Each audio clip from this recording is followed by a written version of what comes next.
Bago natin simulan ang part 1, nais ko munang magpaabot ng taos-pusong pasasalamat sa inyong walang sawang pagsuporta sa ating YouTube channel.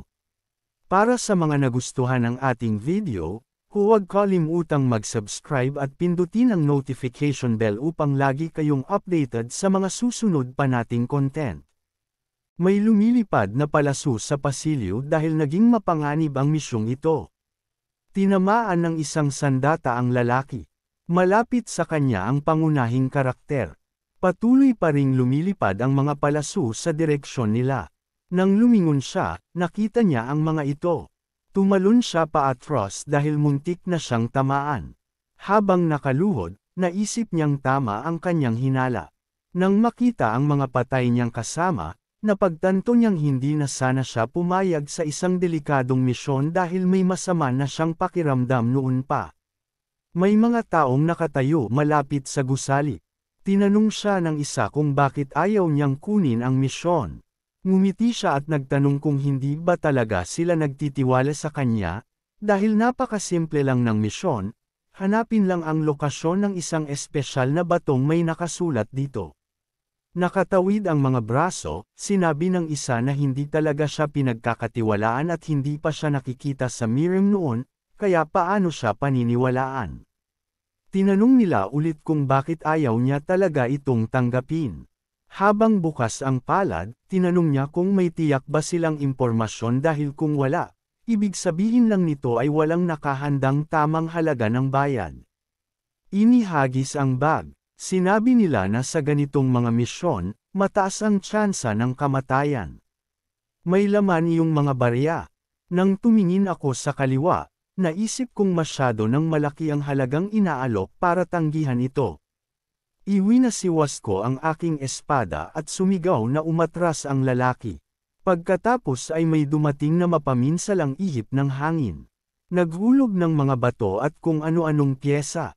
Nakatayo sa tabi niya, ngumiti siya dahil ang tagapagdala ng kapangyarihang pumapangalawa sa lahat ng mandirigma ay sumama sa misyong ito, at naisip niyang nagkamali siya sa pagtanggi noong una. Binuka niya ang kanyang bibig at sumigaw, tinatanong kung ano ang nangyayari. Ipinakita niya ang kanyang mga ngipin sa galit, at naunawaan niyang may iba pang bagay dito bukod sa mga patibong. May isang halimaw na may malalaking pangil at pulang mga mata. May hawak itong maso habang nakatitig sa mga lalaki. Binuka nito ang bibig at nagtanong kung ano ito. Pagkatapos ay iwinasiwas nito ang sandata sa kanila. Tumalon paatros ang pangunahing karakter, pero may dugo sa paligid. Siya, may lumitaw na malaking butas sa ilalim niya. Iniunat ang kanyang kamay habang nahuhulog at naisip na hindi na sana siya pumayag sa misyong ito. Wala ni isa mang tao sa malaking kuweba, pero may isang lagusan. Gumapang siya sa loob ng lagusan habang nakangisi sa galit. Nang tumingin siya sa malayo, naisip niyang nakaligtas siya, at kung may mga patibong man sa unahan, tila wala na siyang pupuntahan. May nakitang lagusan sa pader. Nang mabuksan niya ito, napabuntong hininga siya sa wakas dahil nakalabas na rin siya. Nagtaka siya sa nakita. Sa tabi niya ay may isang batong may nakasulat dito. Binuka niya ang kanyang bibig sa tuwa dahil sa wakas ay natagpuan na rin niya ang batong may ukit. Mula sa ilalim ng kanyang damit, nagsimula siyang kumuha ng mga papel. Iniisip din na madali lang ito, kailangan lang niyang kopyahin ang nakasulat sa bato. Pagkalapag ng mga papel sa lupa, hinanap niya ang kanyang panulat at tinta. Nang makagat niya ang kanyang daliri, napagtanto niyang wala siyang tinta, kaya isusulat niya ito gamit ang dugo. Nakaupo habang nakatitig sa bato, nagsimula siyang magsulat. Habang nagsusulat gamit ang dugo, sinabi niyang noong gumagala pa siya sa idol, marami na siyang nakitang mga lihim na tala, pero ito ang unang beses na nakita niya ang ganitong uri. Pinisil niya ang kanyang kamay at sinabi niyang hindi pa siya sigurado kung tama ang pagkakasulat niya. Ipinatong niya ang kanyang kamay sa bato. Pagkatapos ay ipinahid niya ang dagwang daliri dito. Nang tumingin siyang tila nagulat, may nagsabi na, nagsisimula na ang sistema. Tumalon siya paatras at napasigaw, iniisip kong may mga patibong na naman. Lumingon si Harry at naisip na malalakas talaga ang mga tunog kanina. May naririnig mula sa itaas na nagsasabing matagumpay nang nailunsad ang sistema at nagsimula na ang rehistrasyon ng gumagamit. Hawak-hawak ang kanyang daga, napagtanto niyang hindi siya nagkamali ng dinag sa una. Tumingin siya sa malayo nang may pagtataka dahil may bagay sa paligid na nagsimulang lumiwanag. May sumabog malapit sa bato. Habang kumakapit sa sahig, nagtataka siya kung ano na naman iyon. May lumitaw na tigre na may bato sa noo. Binuka niya ang kanyang bibig at naisip na ang tanging pasukan sa lugar na ito ay ang lungga ng kuneho kung saan siya nagmula. Kaya, saan nanggaling ang tigre? Binuka ng halimaw ang bibig nito at nagsimulang sumigaw. Pagkatapos ay, iwinasiwas ng tigre ang kanyang paa at tumakbo palayo ang pangunahing tauhan, nagpasya siyang tumakas ng mabilis hanggat kaya niya. Nang makita niya ang lagusan, nagpasya siyang lumabas na. Bigla na lamang siyang tinamaan at napakagat sa labi habang pinipigilan ang sakit. Sa lakas ng tama, bumagsak siya. May isa pang pagsabog sa pader. Dumyugo ang kanyang bibig. Si Harry ay naibaon sa pader dahil sa mga nabali niyang buto. Papalapit ang tigre sa kanya, at naisip niya kung mamamatay na ba siya ng ganito. Habang nakakagat ang kanyang mga ngipin, naisip niyang mamamatay siya sa loob ng kuweba at magkakapira-piraso sa kamay ng hayop. May luha sa kanyang mga mata habang iniisip kung gaano kahamak ang naging buhay niya. Isang bata ang umiiyak, isang batang isinilang sa isang kilalang pamilya at lumaki sa karangyaan at kasaganahan. May mga taong nasa paligid ng bata at tinatawag siyang cutie, ngunit isa siyang batang hindi tinanggap at namuhay ng hiwalay sa kanyang pamilya. Gayunpaman, masaya pa rin siya noon.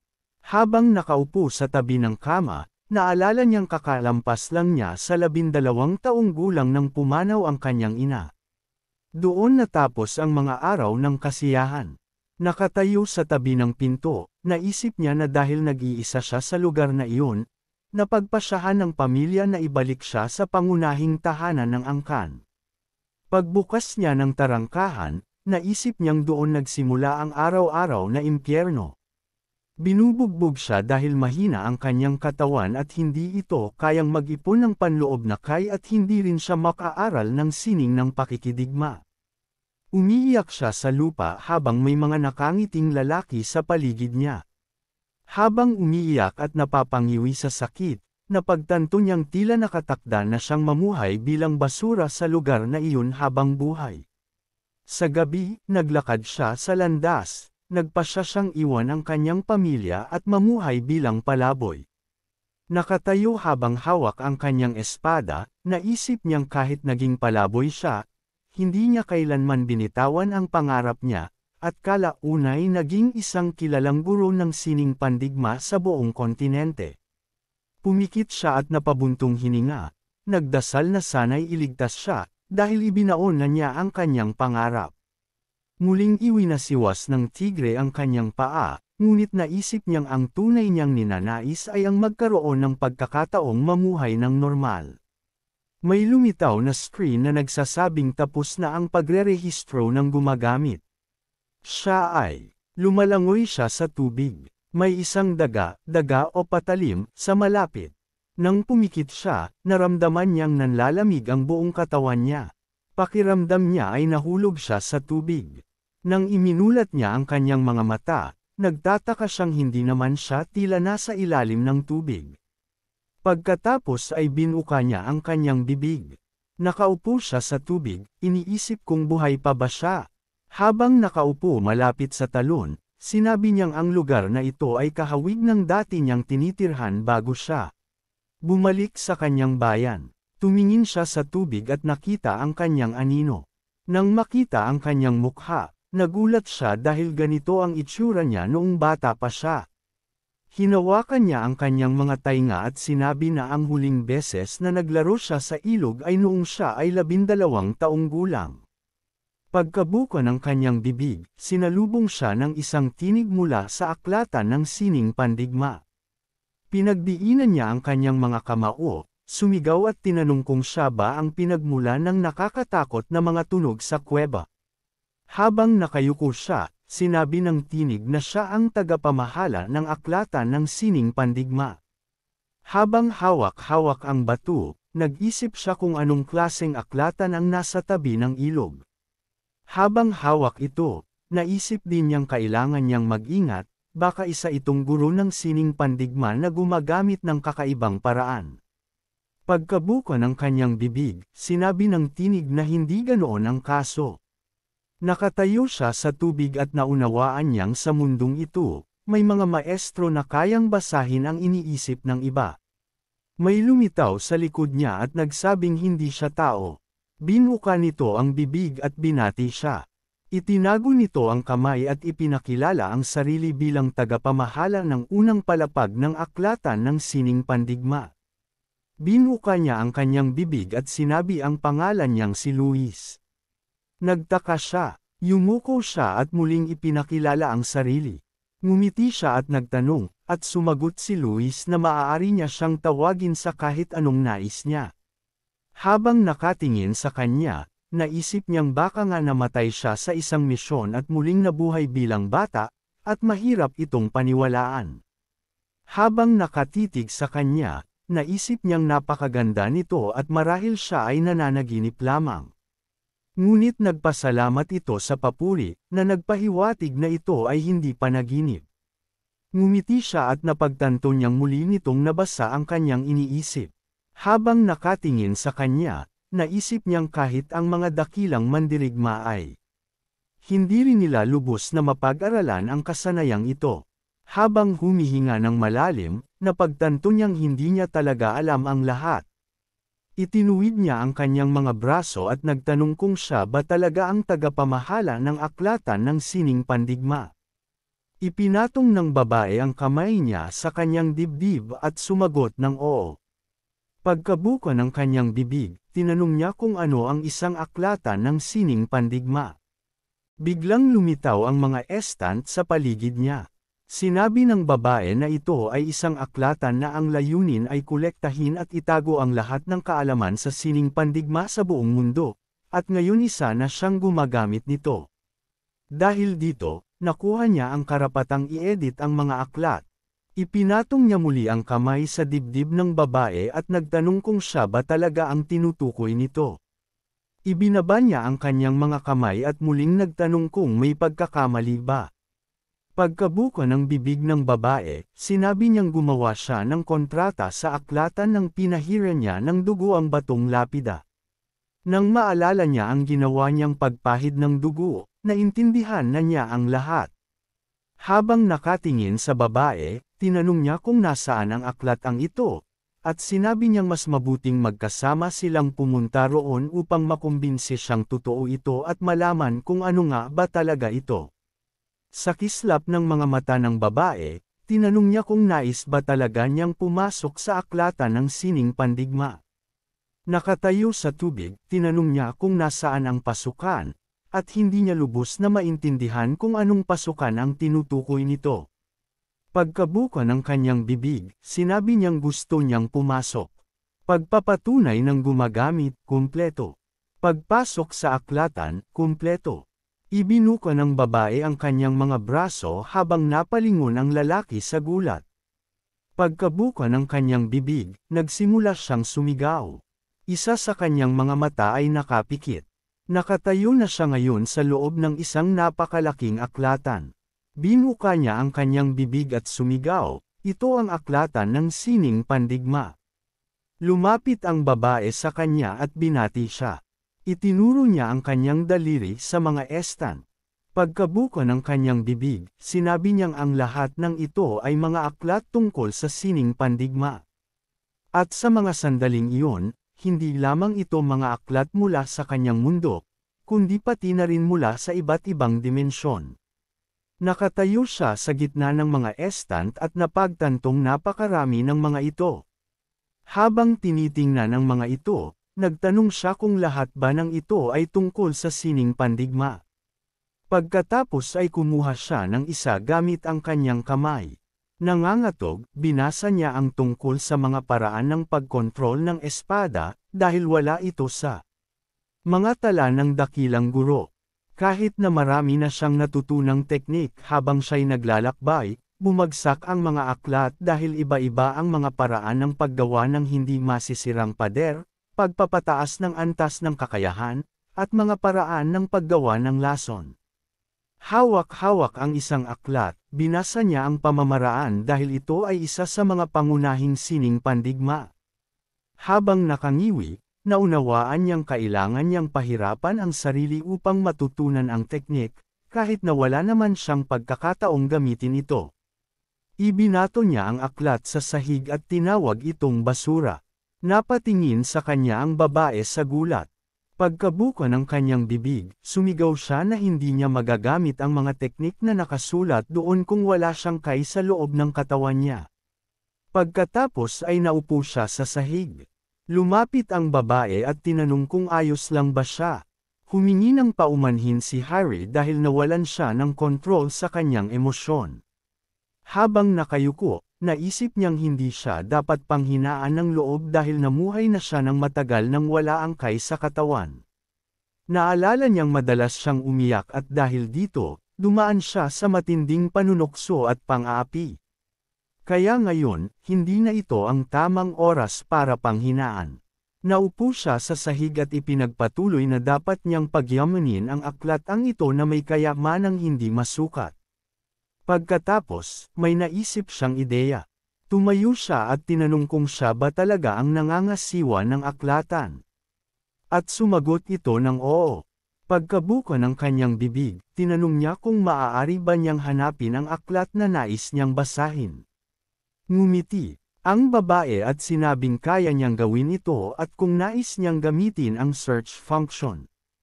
Ipinatong niya ang kamay sa kanyang dibdib at sumang-ayon siya dahil gusto niyang gamitin ang paghahanap. Habang nakapatong ang kamay sa baba, nag-isip siya dahil tinanong siya kung anong klaseng pamantayan ang gusto niyang gamitin sa paghahanap. Tumangala siya at hiniling na hanapin ang aklat na naglalaman ng sining pandigma na maaaring matutunan ng taong walang kay sa loob. Isang hologram ang lumitaw sa tabi ng kanyang kamay. Inayos nito ang paghahanap ayon sa kanyang mga hinihingi. Lumitaw ang mga screen sa paligid niya habang isinasagawa ang paghahanap. Nasa screen ang mensaheng, 1027 na tomo ang natagpuan. Napatingin siya sa bilang na ito na may pagkagulat. Ngumiti siya at naisip na tila ba pinagtatawanan siya. Nakapikit ang babae at patuloy na nagbigay ng mahika habang nilimitahan ang paghahanap sa unang palapag lamang. Ipinatong niya ang kanyang kamay sa kanyang baba at naisip na hindi niya alam kung ilang palapag mayroon ang aklatan. Habang nakatingin sa screen, sinabi sa kanya na oras na para sa pangalawang uri ng pag-uuri. Lumitaw ang mga screen sa harap niya kung saan pinayagan siyang pumili ng estilo ng pakikipaglaban. Pindot ni Harry ang sining ng pakikipaglaban gamit ang kamay o hand-to-hand combat. Habang nakatingin sa babae, naunawaan niyang noong una ay isinagawa ang pangkalahatang paghahanap kaya hindi lumabas ang karagdagang mga pamantayan. Itinaas ng babae ang kanyang kamay at sinabi na kung pipindutin niya ito, makikita niya ang detalyadong impormasyon at ang bawat aklat ay maaaring naglalaman lamang ng isa sa mga pamantayan. Ipinulupot niya ang kanyang mga kamay at nagtanong kung paano posibleng isa lang ang maging pamantayan ng bawat isa. Sinabi sa kanya na kung pipiliin niya ang parehong pamantayan, ibabalik siya sa pangunahing kategorya ng sining pandigma. Habang nakatingin sa mga screen, naisip niyang mas makakapili siya ng tamang aklat kung isa-isa niyang iseset ang mga pamantayan. Tiningnan niya ang sining ng pakikipaglaban sa anino, shadow combat, at naisip na, sa dami ng sangay nito, may kabuluhan ito at mainam ding ipares sa pakikipaglaban gamit ang mga armas. Pagkapindot sa button, naisip niyang gusto niya talagang magkaroon ng panloob na kay o kahit anong kapangyarihang katumbas nito. Nakatingin sa babae, sinabi niya na pinili na niya at siya mismo'y nagtatanong kung may mga aklat bang ganoon ang nilalaman. Lumabas sa screen na isinasagawa na ang paghahanap. 12 aklat ang natagpuan. Pinisil niya ang kanyang kamay at naisip na may paraan upang magamit ang mga teknik na ito kahit wala siyang kay sa loob. Pagkatapos ay nagpasya siyang tingnan ang lahat ng aklat. At sa mismong sandaling iyon, habang nililika ang mahika, sinabi ng babae na nagsimula na ang paglipat ng mga aklat. Lumitaw ang mga aklat sa tabi niya. Habang nakatayo sa tabi niya, sinabi ng babae na base sa mga resulta ng paghahanap, ang mga aklat na ito ay tumutukoy sa sining pandigma at ang pinakaakma sa kanyang mga itinakdang pamantayan. Lumilipad ang mga aklat at ngayon lang nakakita si Harry ng ganoong bagay. Kumuha siya ng isa sa mga ito. Nang tiningnan niya ito, nakasulat na ito ay tungkol sa isang walang kapantay na mandirigma. Lumapit ang babae sa kanya at sinabi na ito ay isang napakagandang pagpili. Hawak-hawak ang aklat, tinanong niya kung totoo ba ang sinabi nito. Pagkapindot ng babae sa screen, sinabi niyang ang aklat na ito ay natatangi at nag-iisa sa uri nito, nananatiling buo sa orihinal nitong anyo. Lalabas na sana siya roon. Lumitaw ang isang abiso sa harap niya na kakaunti na lang ang natitirang oras niya upang gamitin ang aklatan ng sining pandigma. Nagulat siya at naisip kung ano ba talaga ang nangyayari. Habang nililika ang mga aklat, sinabi ng babae na sa loob ng isang araw, muling magbubukas ang akses sa aklatan. Habang bumubuga ng hininga, sinabi sa kanya na ang mga traktado o kasulatan tungkol sa sining pandigma na nakuha mula sa aklatan ay hindi maaaring basahin sa labas, maliban na lamang kung nirentahan. Muling nagtanong si Harry na may pagtataka, at sinabi ng babae na sa kasalukuyan, iisa lamang ang aklat na maaaring kopahan. Habang nakatingin sa mga aklat, naisip niyang gusto pa sanang silipin ang iba pang mga akda tungkol sa sining pandigma, pero wala ng oras.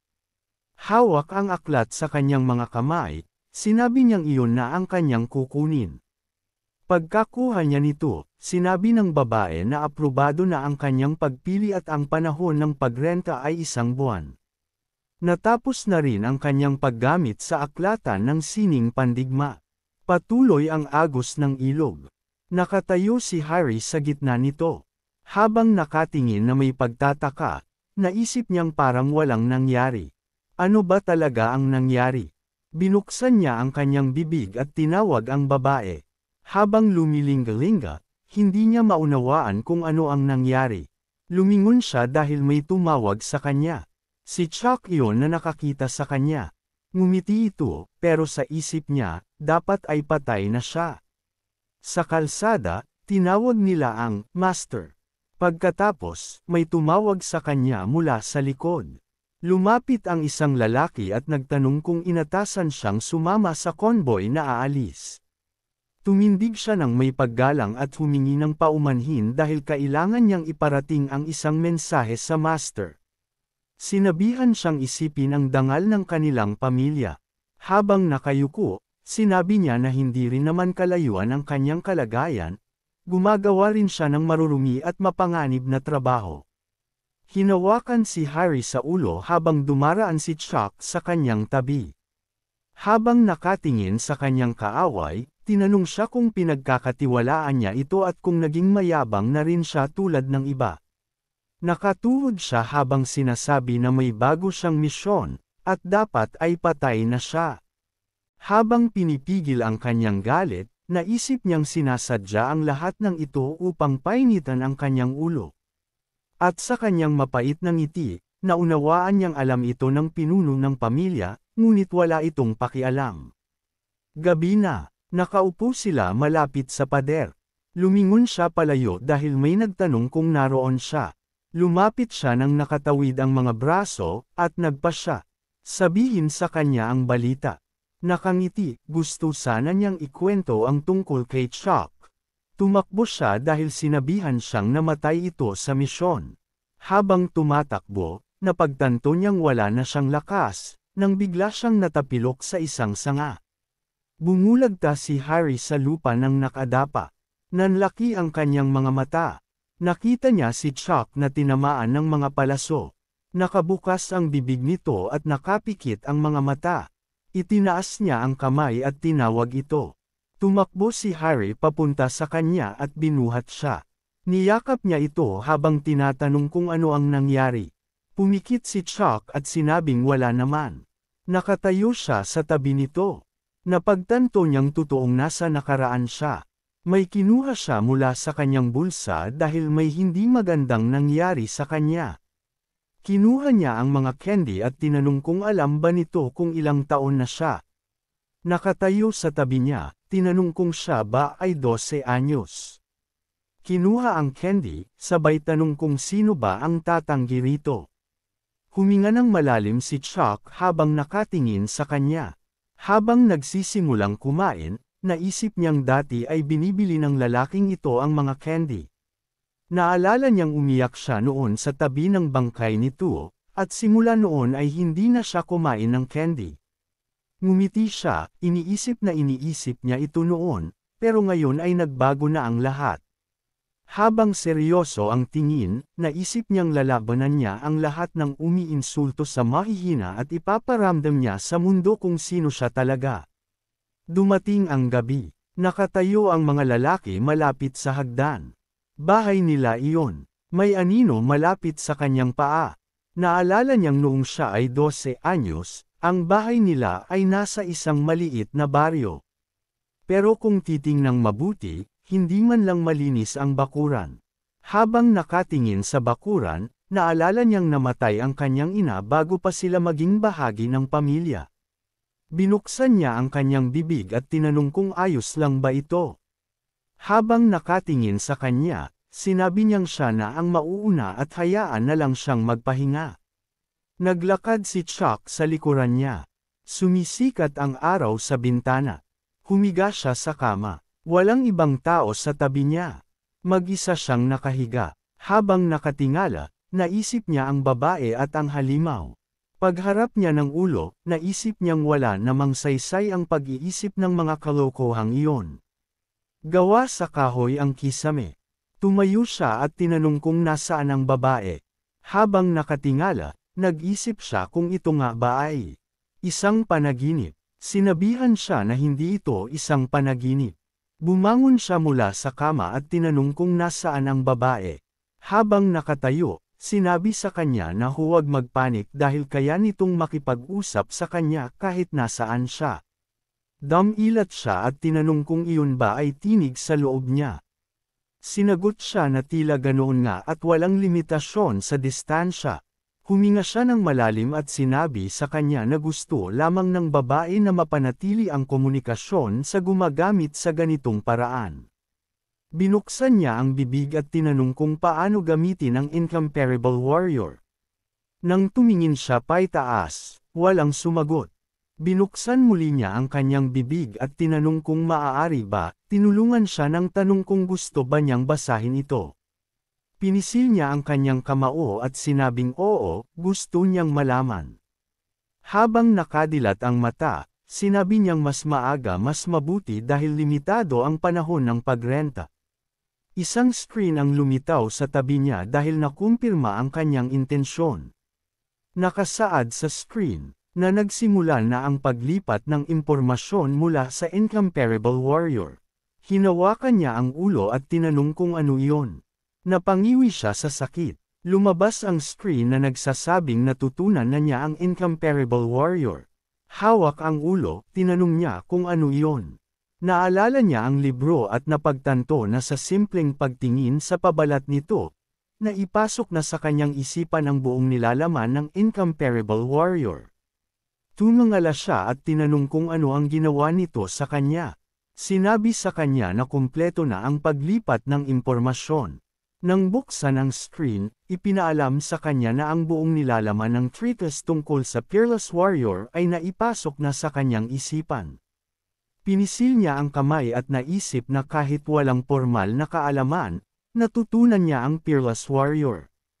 At higit pa rito, ang treatise na ito ay eksaktong tumatalakay sa uri ng martial arts na matagal na niyang hinahanap. Gabi na, at nagniningning ang buwan.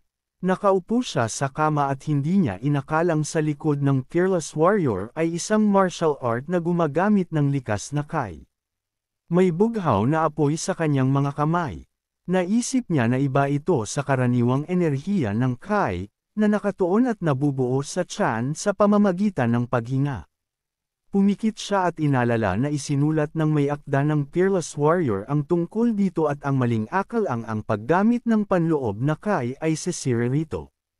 Nabasag ang Jod. Inisip ni Harry na wala namang problema sa karaniwang paggamit ng enerhiya ng kai dahil kaya nilang itigil ito sa tamang panahon. May aura sa paligid niya dahil naramdaman niya ang likas na kai. Nang tumingin siya sa kanyang mga kamay, naunawaan niyang masyadong mahina ang kanyang katawan para gamitin ito dahil ito ay isang lakas ng buhay, at upang magamit ito, kailangan niyang paunlarin ang kanyang katawan. Namilipat siya ng mga mata at napagtanto na ang lakas ng kai ay mas malakas na kaysa dati. Nang tumingin siya sa malayo, sinabi sa kanya na tinutulungan ng Martial Arts Library ang gumagamit sa pagsipsip ng kaalaman na nakuha at batay sa impormasyon mula sa libro, pansamantalang magkakaroon siya ng mga kakayahang kinakailangan sa ngayon. Tumingin siya sa kanyang kamay at inisip na talagang kamangha-mangha ang Martial Arts Library at dapat itong makaapekto sa kanyang pagsasanay sa martial arts. Ngumiti siya at inisip na ang nakakatakot na bagay na ito ay pag-aari niya. Nang buksan niya ang mga mata, natakot siya sa mga salitang iyon. Tinatawag nila ang may bahay mula sa bahay. Nakataas sa kama, tinanong niya kung kapag natapos na ang lease, mawawala na ba ang tinig sa kanyang ulo. Sumagot sila ng oo. Binuksan niya ang bibig at naunawaan niyang hindi iyon maaaring mangyari. Nilingan siya sa malayo at sinabi na ang lahat ng kakayahang nakuha dahil sa kaalamang ito ay hindi mawawala kahit saan man. Hinawakan niya ang dibdib at tinanong kung hindi mawawala ang kanyang mga kakayahan. Sinabi sa kanya na maaring niyang isipin ang halimbawa ng isang sitwasyon kung saan ang ani ay hindi mawawala dahil kinuha nila ang isang libro tungkol sa agrikultura upang basahin at pagkatapos ay ibinalik. Ngumiti siya at inisip na kung matutunan niya ito ng buo bago ito ibalik, hindi magkakaroon ng problema. Nagniningning ang araw at nagpasya rin siyang mag-ehersisyo. Ang mga tandang ay nagkukukol sa umaga. Tumayo siya at nagsimulang mag-angat ng sarili dahil sariwa ang umaga. Nakatayo sa lupa, sinabi niyang kailangan niyang mag-ensayo hanggang gumising ang master. Biglang narinig niya ang mga tunog sa likod niya. Nakahiga si Harry sa lupa sa likod niya. Ibinuka niya ang kamay na nanginginig, humihingi ng tubig. Pagkatapos ay nagsimulang uminom ng tubig. Hawak ang isang plorera sa kanyang mga kamay, sinabi niyang kapag nauuhaw ka, mas masarap ang tubig. Lumapit sa kanya, tinawag niya siya, tumingin siya sa kanya at tinanong kung ano ang kakaiba. Ngumiti siya at tinanong kung may nakain ba siyang mali. Pumikit siya at sinabi na ang candy na binili niya kahapon ay sira. Naglakad siya at sinabi na biro lang iyon at magpapahinga na siya. Hinalikan ang mga kamay niya, tinanong siya kung bakit siya naging ganito. Biglang huminto si Harry. Inilagay ang kamay sa dibdib at sinabi na kasama niya siya sa loob ng 7 taon at kilala siya ng higit pa sa iba. Pero bakit siya ang taong hindi marunong gumawa ng anuman at nabubuhay lang gamit ang brush at libro? Nakaharap sa kanya, narinig niyang tinatanong siya kung bakit niya naisip ang mag-ensayo dahil hindi naman niya ito nagawa noon. Binuksan ang bibig at sinabi na gusto niyang magbago. Nagulat, muling tinanong siya. Tumingin siya sa kanya at sinabi na nabuhay siya ng isang buhay na hindi kumpleto. Hinawakan ang bag at inisip na habang nabubuhay sa kanyang unang buhay, nagsimulang mag-ensayo siya ng husto matapos umalis ng bahay. Tumingin sa pagkain at inisip na hinamak siya ng kanyang pamilya.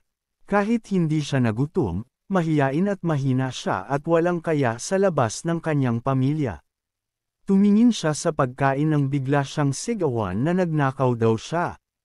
Sinimulan siyang batuhin sa katawan dahil ayaw niya sa buhay kung saan kailangang magbayad ng pagkain sa pamamagitan ng pambubugbog.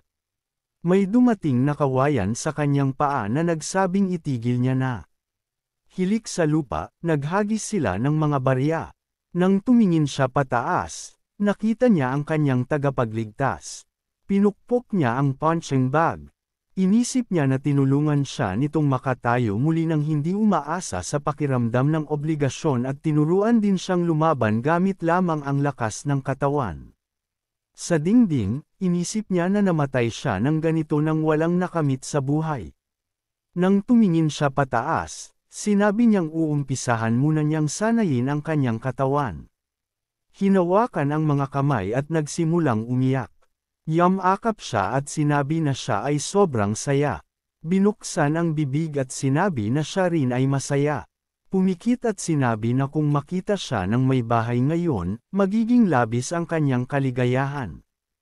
Nakabukas ang bintana, may puno sa tabi niya. May lumitaw na asol na apoy sa kanyang mga kamay. Naunawaan ni Podia na 3 buwan na lang ang natitira. Ang mga bintana sa bahay ay kumikislap dahil iyon ang natitirang oras bago siya umuwi sa kanyang tahanan. Nakapikit, naisip niya na kailangan niyang maging mas malakas. Ang mga dahon ay nahuhulog mula sa puno. Bigla, bumagsak na ang nyebe. Lumapit siya sa pintuan at naunawaan na narito na siya muli. Tumingin siya dito at naisip na ito ang bahay ng pamilya Ha. Lumapit sa hagdan, naisip niya na pagkatapos ng kamatayan, siya ay nabaliw na. Pero hindi nito napawi ang kanyang mga paghihirap noong bata pa siya. Lumingon siya at naisip na sa oras na iyon, nasa pasukan na siya at dapat may lalaking lalapit sa kanila. May 3 lalaki sa likod niya. Ngumiti siya at naunawaan na ito ang pang-4 na anak ng pamilya Ha, si Larry. Tumingin siya ng diretso at lumingon si Bayani kay Larry. Napaisip siya na sa simula ay 3 anak lang ang pamilya, pero dahil sa pagdating niya, naging 4 na. Nakahiga siya sa lupa. Naalala niya na ito ang dahilan kung bakit palagi siyang kinukutya nito. Nagulat ang bida nang marinig na siya pala ang pang-4 na anak at siya naman ang pangatlo. Ngumisi siya at sinabi na siya ay mas bata kaysa sa kanya. Kaya pala siya ang pang-4 at tinanong siya ng lalaki, ano? Ano? Bakit siya mas bata? Pinagtawanan niya ito at tanong, ano? Hindi siya naniniwala. Ganito na siya katanda. Ngumiti si Larry at sinabi na sa susunod na taon ay magiging 12 siya. Tumingin siya sa kanya at sabi, at siya ay mag-12 ngayong taon, kaya mas bata siya. Nagkunot-nuo ang lalaki at sumigaw, hindi ibig sabihin na mas matanda siya ay kuya na siya. Hindi siya tatawaging kuya ng isang mas mahina at mas matanda sa kanya.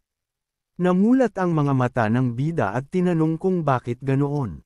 Ngumiti si Larry at tinanong kung akala niya kaya niyang talunin siya, sabi pa niya narinig niya ang mga tsismis na siya ay mahina at walang kaya.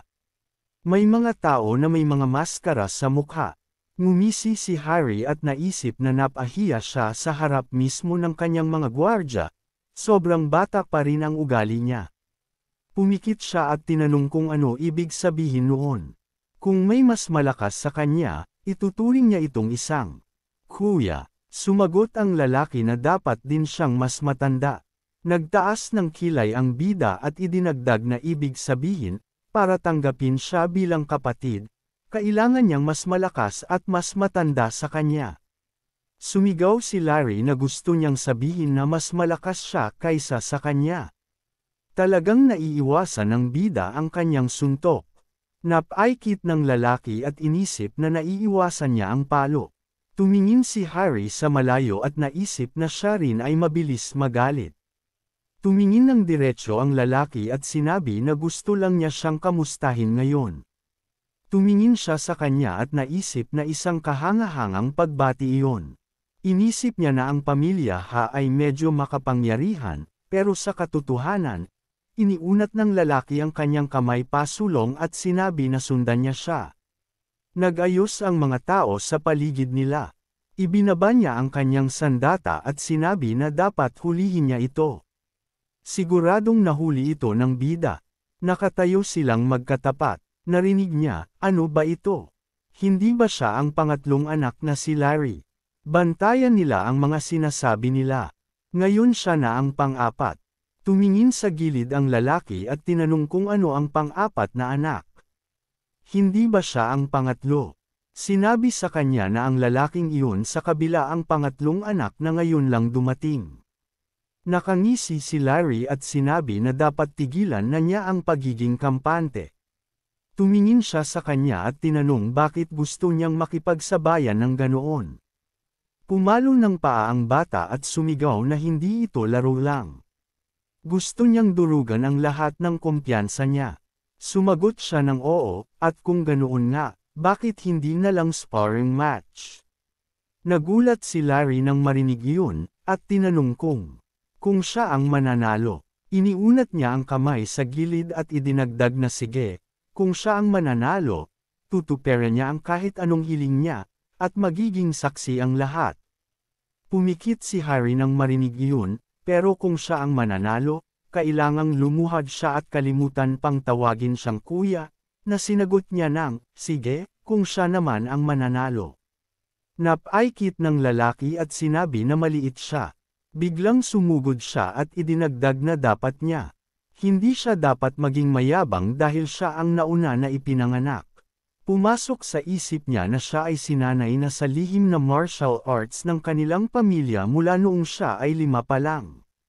Lumihis si Larry gamit ang kanyang espada, at naisip niya na lahat ay nagsasabi na magaling ang kanyang katawan at nangunguna siya sa lahat ng kanyang mga kapantay.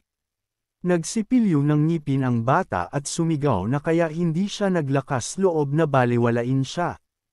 Napiglas ang bida sa kanyang palo. Lumihis ang bata gamit ang espada, na may nakasimangot na mukha. Sumigaw siya na babayaran niya ang kanyang mga sinabi. Galit na tumingin ang bida sa kanya. Tumingin siya sa malayo ng nagulat. Lumihis si Larry gamit ang kanyang paa. Naisip niya na ang mga atake nito ay malawak. Idinagdag niya na naharang naman ang mga ito. Napasimangot si Harry. Naisip niya na ang batang ito ay lihim na nag-aral ng martial arts. Isang suntok ang lumipad patungo sa bata at siya ay huminga ng malalim. Gumapang siya sa lupa. Lumihis si Larry. Nagkatinginan ang mga bata. Narinig na siya ay nakatamaan ang pang-apat na anak.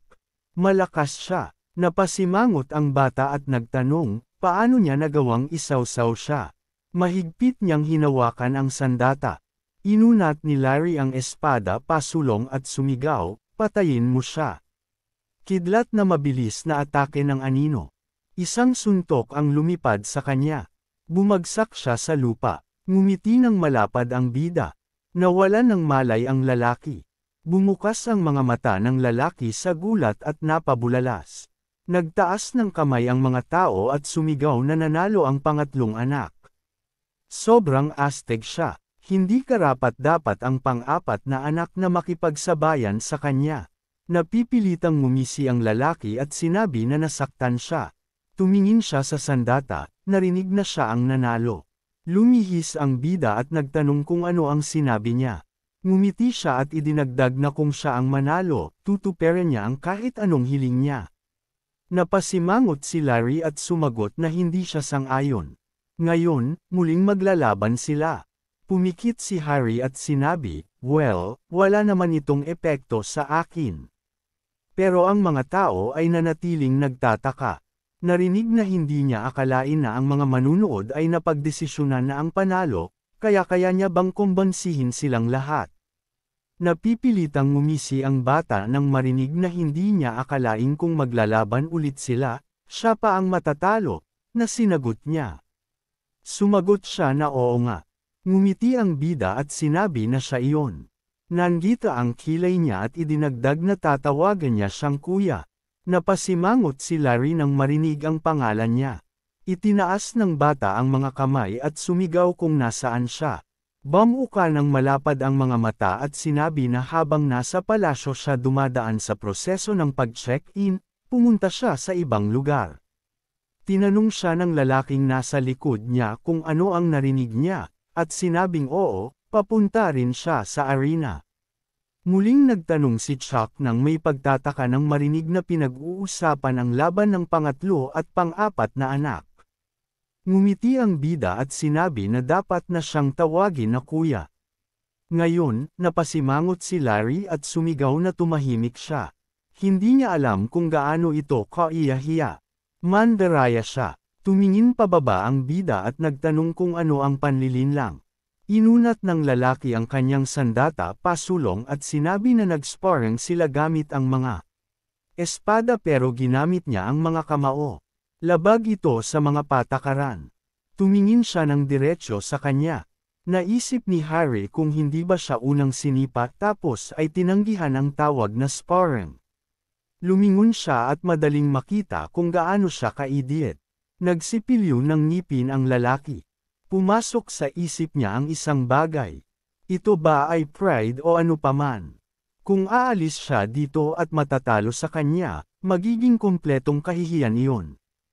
Itinaas ng bida ang kamay at sinabi na sige, bibigyan niya siya ng isa pang pagkakataon na gawin ang lahat ayon sa mga patakaran. Tiningnan siya ni Larry at naisip na hindi niya alam kung ano ang huli. Pero mukhang lihim na natutunan ng batang ito na gamitin ang isang uri ng panloob na lakas. May kidlat na lumitaw sa paligid ng kamay niya at idinagdag na lalaban siya gamit ang pinakamakapangyarihang teknik na meron siya. Inunat ng lalaki ang sandata pasulong at ginamit ang teknik na kidlat na suntok ng espada. Tumingin ng diretsyo ang bida at naisip na tensyonado ang kapaligiran. Sumugod si Larry ng mabilis at sumigaw na dakpin niya ito. Nalikod ni Harry ang suntok niya. Nagsipilyo ng ngipin siya at naisip na mabilis at malakas siya. Mabilis na tumakbo ang lalaki pasulong. Namangha ang bida ng buksan ang mga mata. Habang nililipad ni Larry ang kanyang sandata, sumigaw siya na nadagdagan ang gulat ng maaga. Nakatayo sa harap niya, naisip ng bida na ang mga galaw niya ay likas, parang dumadaloy na tubig. Karapat-dapat siya sa kanyang titulo bilang isang promising na tagapagmana ng pamilya. Namangha siya at idinagdag na siya lang ang masyadong predictable. Inikot ng lalaki ang kanyang sandata at sumigaw na tapos na siya, naisip niya na wala siyang liksi at kalupitan na naranasan niya noong siya ay isang wanderer. Dumulas si Harry sa lupa at naisip na kahit na medyo magulo ang kanyang kilos nang bumagsak siya, naramdaman niya ito at kaya niyang pigilan siya. Napasimangot ang lalaki at sumigaw na bakit siya pinapalo. Sumagot ang bida na ituturing nila itong bayad para sa kanyang sipa. Ipinikit ng lalaki ang mga mata at naisip na ang gago na ito ay nagpapanggap na bumagsak para linlangan siya. Habang umiikot, idinagdag ng bida na ngayon, ayon sa hiling niya, patatapusin na niya siya gamit ang espada. Habang sumusugod, sinabi niya na ito na ang katapusan ng mga reklamo. Nang inag ang lalaki at nanghihina. Nakahiga siya sa lupa, walang malay. Tumingin ng diretsyo ang lalaki at sinabi na siya ang may-ari, at ang isa naman ay nagsabi na siya ay talo. Habang naglalakad pasulong, idinagdag niya na kailangan nila siyang agad buhatin at dalhin sa manggagamot. Nagulat, tumingin sa gilid, sumigaw ang gwardya na dapat siyang magmadali. Tumalikod si Harry at naisip na nakaramdam siya ng ginhawa. Pagkatapos ng lahat, pangarap niya ang talunin ang lalaking ito sa buong buhay niya. Tumingin siya sa notification. Sinabi nito na sa seksyon ng martial arts, na itala ang isang duel. Ito ang kanyang unang save sa library. Bilang gantimpala, makakatanggap siya ng elixir. Ngumiti ang bida at naisip na ito ay isang elixir. Lumitaw ang mga item sa likod niya at idinagdag na ang mga elixir ay mga produkto na may himalang katangian, isang bagay na nagpoprotekta sa katawan at nagpapalakas ng panloob na enerhiya. Natuwa ang bida habang tinitingnan ang mensahe at naisip na ito ay mahal at napakabihirang bagay. Sa kanyang nakaraang buhay, kung naibenta niya ang elixir, makakabili siya ng pera para sa ilang buwan. Itinaas niya ang kilay at idinagdag na ang ipagpalit iyon sa pera ang magiging pinakamainam na solusyon, pero hindi ngayon. Kung sa tulong ng elixir, mapapalakas niya ang kanyang life force, magiging mas malakas din ang kanyang innate kai. Tumalikod si Harry habang naririnig ang isang sumigaw. Habang tumatakbo pasulong, tinanong ng lalaki kung ayos lang siya, at sumagot siya na oo, ayos siya. Nakalimutan niya kung ano ang nangyari sa kanya. Nagsimulang pike-open siya ni Chuck at tinanong kung nasaktan siya. Hindi naman masyadong nasaktan ng ikaapat na anak ang lalaki. Pinakita niya ang kanyang kamay. Tiningnan siya ng bida at sinabi na hindi siya nasaktan. Malinaw na panalo iyon. Sumagot ang lalaki na nakakabilib na malampasan ang ikaapat na anak sa loob ng 3 buwan. Ibinaling niya ang ulo at idinagdag na hindi pa iyon sapat. At naisip na ngayong araw ay napagtagumpayan niya si Larry. Napasimangot ang bida, iniisip kung paano naman ang unang anak at pangalawang anak. Hindi maaaring ang bunsong anak ang pinakamalakas. Kailangan niyang maging mas malakas pa para makipagsabayan sa kanila. Nagbukas ang tanawin ng gusali. Narinig na maaari siyang lumipat sa kwartong ito. Nakatayo sa harap niya, sinabi ng babae na kung may kailangan pa siya, maaari siyang magtanong. Na sinagot ni Harry na oo, may kailangan pa talaga siya. Yumuko siya at narinig na walang tumawag sa kanya, baka ang nakatatanda sa pamilya o ang may-ari ng bahay, na sinagot niya na wala siyang narinig tungkol doon. Ngumiti ang bida at sinabi na oo, sabi niya, pwede na siyang umalis. Nakatayo sa harap ng mga pinto, sinabi niya na kung ganoon, maaari na siyang magpahinga. Lumayo ang tingin ng bida at naisip na sa unang araw pa lang na nagulo niya dito, walang nagbago mula noong huli niyang pagdating, di ba? Itinaas niya ang ulo at idinagdag, well, wala naman. Siguro susubukan niya ang elixir na natanggap niya, at tinanong kung nandito na siya. Itinaas ni Louis ang mga kamay at sumagot na nandito siya. Tumingin siya ng diretso at sinabi na gusto niyang kunin ang elixir. Ngumiti si Harry at sumagot na oo, ibibigay niya ito ngayon din. Nagulat siya at idinagdag na sandali lang, paano nga ba niya nakuha ang elixir? Lumabas ang mga notification. Naisip niya na malinaw na may mga talaan na naitala sa imbakan ng library. Nakatayo sa harap ng babae, tinanong ng bida kung may mga partikular na kondisyon para matanggap ang gantimpala, na nangangahulugang na-save ang talaan. Sa library, nakangiti, tinanong ni Louis kung ano ang gusto niyang malaman. Lumayo ang tingin ng bida at sumigaw tungkol sa kailaliman. Nagsimulang ikutin niya ang ulo, tinanong kung nasaan siya. Lumiko si Harry, narinig na siya iyon. Hawak ang espada sa kanyang mga kamay, tinanong ng bida kung gusto niyang mag-spar. Napalungkot ang noo niya at sumigaw na siya iyon. Tiningnan ang hologram, idinagdag ng bida na siya iyon at ang lalaking ito, si Larry. Ipinakita ang laban. Naisip niya na parang may recording na ginagawa na. Nagre-record ng lahat ng kanyang mga kilos at ito ay mga totoong bahagi ng kanilang labanan. Nakangiti, naisip ni Harry kung gaano ito kahanga-hanga, na parang nanunood siya ng totoong sparring ngayon. Itinaas ng babae ang kamay at sinabi na kaya ng martial arts library na i-record at isave ang lahat ng laban kung saan sumali ang gumagamit kaya maaaring i-replay ang mga saved battles anumang oras kung kailan gusto ng gumagamit. Iwinagayway niya ang kamay at idinagdag na minsan, habang itinutulak ang sandata pasulong, sumigaw ang lalaki tungkol sa kidlat na tama gamit ang espada. Bumagsak sa sahig, sumigaw ang bida na hindi inaasahan iyon. Napangisi si Luis at sinabi na mararamdaman niya ang karanasan at sumagot siya na dapat ay pinaalalahanan siya. Mabilis na tumakbo ang lalaki pasulong. Naisip na kidlat na tama gamit ang espada. Kung papanoorin muli, ito ay karapat-dapat na laban. May liwanag na lumitaw sa paligid ng bida at naisip niya na ngayon ay ginagamit niya ang Nate Kay ng tama. Nakangiting malaki, tinama ng bida gamit ang kamao. Napapikit si Larry sa sakit. Tumingin ng diretso si Harry at naisip na ang tama ay parang totoong nangyayari lahat at pagkatapos ay tinanong kung para saan ang mga save na ito. Tiningnan siya ng babae at sinagot na ito ay tungkol sa layunin kung bakit nilikha ang martial arts library, kaya tinanong niya kung ano ang layunin na iyon.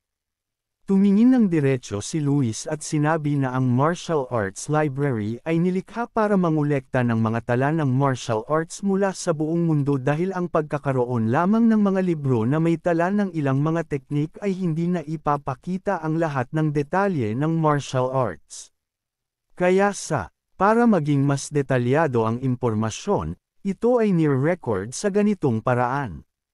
Tumingin ng diretso ang bida at sinabi na iyon na iyon. Inilagay niya ang kamay sa kanyang mukha at naisip na hindi ang library ang tumutulong sa gumagamit, kundi ang gumagamit ang nagbibigay ng bagong mga tala para dito. Ngumiti ang babae nang marinig iyon kaya ang elixir ay isang gantimpala para sa pagbibigay ng bagong tala, na siya namang sinagot na ganoon nga. Tiningnan siya at idinagdag na gayunpaman sa hinaharap ay hindi na ito palaging gantimpala. Ngayon ito ay pasasalamat para sa unang tala at sa hinaharap. Ang gantimpala ay ibibigay ayon sa pagpapasya ng library, kaya muling nagtanong ang bida. Lumabas ang isang libro. Narinig na ito ay nangangahulugan na ang gantimpala para sa bawat hiwalay na entry ay itinalaga ng paisa-isa. Halimbawa, kung makahanap at gumawa ka ng tala tungkol sa isang martial art na hindi pa naidagdag sa library, maaari kang makakuha ng malaking gantimpala. Pumikit si Luis at sinabi na ngayon ay panahon na upang suklian siya para sa entry na ito. Lumawak ang tanawin ng gusali. Kumatok si Chuck sa pinto at sinabi na siya iyon. Binuksan ni Harry ang pinto at tinanong kung ano ang problema. Sinabi nito sa kanya na pumunta sa kanyang kwarto at magpahinga, kaya muling nagtanong siya. Ngumiti siya nang marinig na parang naging mas malusog ang kulay ng kanyang balat, kaya tinanong kung totoo iyon. Lumabas ang isang madilim na bola. Tumingin ng diretso si Luis at sinabi na ito ay isang elixir na gawa mula sa 50 taong gulang na ginseng, kaya muling nagtanong ang bida. Tiningnan ang bola at naisip na syempre ito ay hindi kasing ganda ng alamat na 1000 taong gulang na ginseng, ngunit kahit iyon ay napakabihira sa mga shamans o mandirigma. Inilagay ng bida ang kamay sa kanyang mukha at idinagdag na sa pagkain lamang ng maliit na piraso, makakakuha ka lang ng 1% ng enerhiya nito. Kung pag-uusapan ang internal Kai, maaari kang makakuha ng lakas para sa 5 taon ng maaga. Nakatayo sa harap ng lalaki, naisip ni Harry, na ang pagtaas ng reserba ng likas na Kai ay hindi ganoon kadali, ngunit nakakatulong ito upang palawakin at palakasin ang dansayon. Tumingin ng nagulat, tinanong niya kung ano at ano pa rin ang nangyari na siya. Dumating sa kanya sa ganitong panahon, na sinagot ni Chuck na ito, napanganga ang bida nang marinig na ang ikatlong anak sa likod ng lalaki ay may isang hindi kilalang tao. Tumingin ng diretso siya at sinabi na tinatawag siya ng pinuno. Habang papalapit sa gusali, naisip ng bida na hinahanap siya ng pinuno. Tumingin ng diretso siya at idinagdag na medyo naiilang siya. Hindi kailanman pinansin ng pinuno kung paano niya ginagalawan ang kanyang buhay. Nakatayo ang mga gwardya sa pasukan. Lumitaw ang isang kaisipan na ang pinuno ng pamilya ay hindi siya itinuturing na ama. Bakit ngayon? Nang nakabuka ang mga mata, naisip ni Harry na si Larry ang dahilan dahil tinalo niya ito. Nakatayo sa pintuan, sinabi ng lalaki na dinala niya ang ikatlong anak. Lumitaw ang isang kaisipan na tinawag siya nito dahil lang dito at sa kailaliman ng kanyang puso gusto niyang bumalik. Pero hindi pa ngayon ang panahon para doon. Bahagyang bumukas ang mga pinto. Nakaupo ang lalaki sa mesa. Napangisi si Jack at pumikit. Bumati ang bida sa kanya. Kalma itong sinabi na matagal na silang hindi nagkita. Napatingin ng nagulat ang bida at naisip na matagal na silang hindi nagkita. Pero ito ang kanilang unang pagkikita. Hindi maaaring naaalala niya ang kanyang mga alaala sa nakaraang buhay. Tumingin ng diretso si Jack at sinabi na nakita niya siya noong siya ay bata pa lamang. Maaaring hindi niya ito matandaan, ngunit napangiti si Harry nang nakabuka ang mga mata at sinabi na iyon nga. Naisip niya na parang pagiging paternalistic ito, pero iniwan niya siya pagkatapos ng kanilang unang pagkikita, hindi ba? Nakaupo sa harap niya, tinanong siya ng lalaki kung nanalo siya sa laban kay Larry, at sumagot siya na oo. Nakangisi, idinagdag niya na hindi siya kailanman nag-aral ng martial arts, ni ang enerhiya ng Kai ay hindi niya nagamit. Tumingin ng nagulat ang bida sa kanya. Pinukpok ng pinuno ng clan ang mesa at sumigaw na dapat niyang sagutin siya. Sinabi ng mga tao na palaging takot-takot ang kanyang kilos. Inunat ng bida ang mga kamay at sumagot na hindi naman. Napangisi ang gwardya at sinabi na kung magsisinungaling siya sa pinuno ng clan, magbabayad siya ng buhay niya, na siya namang sinagot na oo. Inilagay ni Harry ang kamay sa dibdib niya.